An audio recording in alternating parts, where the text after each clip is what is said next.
Nous ne pouvons pas quitter le Niger et je suis donc, pour le coup, dans les 19% des sondés qui pensent que la France doit rester présente militairement, non seulement au Niger, mais ailleurs en Afrique. Notre retrait nous coûterait très cher à terme. Nous avons besoin de rester très présents sur le continent africain.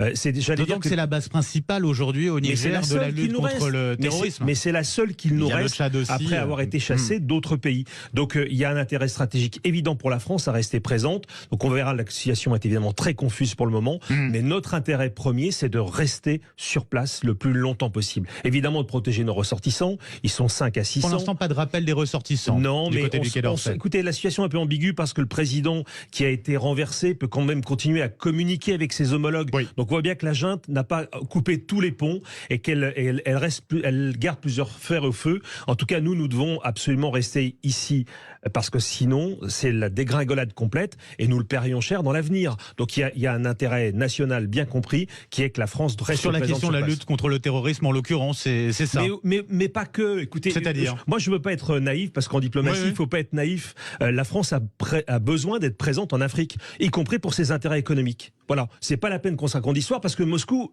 eux, ne s'en rendent compte pas.